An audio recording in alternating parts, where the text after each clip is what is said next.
Topsy laid her eggs, buried them in the sand, and swam back to the sea.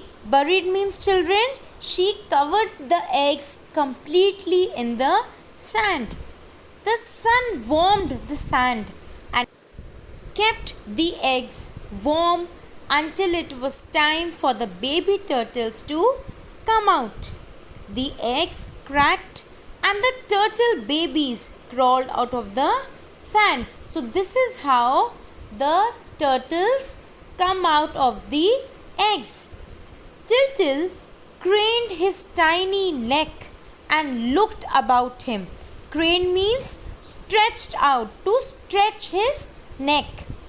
Bright sunlight shone into his eyes and making him feel dizzy. Dizzy means, children, everything around you, it feels it's moving and you are just about to fall. It's just a feeling. He heard the roar of the sea and the sound of waves breaking over the sand. The sea was calling him. Now we move on to page number 6060. 5 more baby turtles crawled out of the sand. They were his brothers and sisters. "Hello," they said, looking at Tiltil. "Hello," replied Tiltil. "Come, follow me. We don't have much time." "Where are we going?"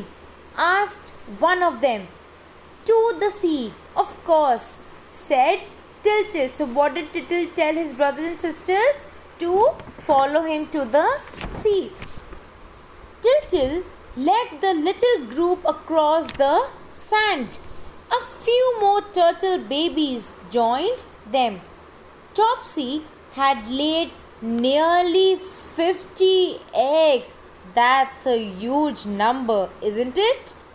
But some of them did not get enough warmth from the sand, so they were not ready to come out.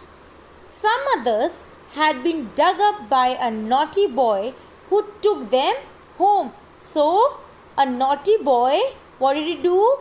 When the mother turtle had laid eggs, so he took out some and he took the eggs to his home.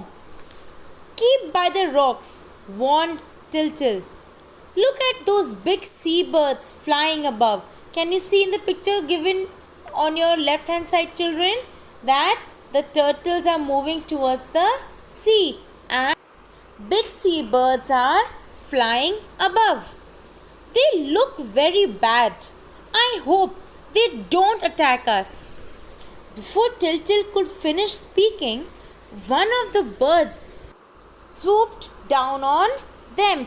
Swoop means, children, to attack suddenly. "Get inside your shells, quick!" cried Tiltil. So everybody got scared. But it was too late. A seagull grabbed one of them and flew away. They felt very sad. Children, this is how a seagull looks, with long wings, and it lives near the sea. "Just be careful, all of you," said Tiltil. "How far is the sea?" asked one of his brothers. "I am hungry and thirsty too," said another. "There are some tiny worms here," said Tiltil, sniffing inside a sand heap. Sniffing means smelling. "And there's water in that puddle." Puddle, children, means a small amount of water collected anywhere. "Not too far, I guess," replied Tiltil. "I hope there are no more killer birds," said the youngest of the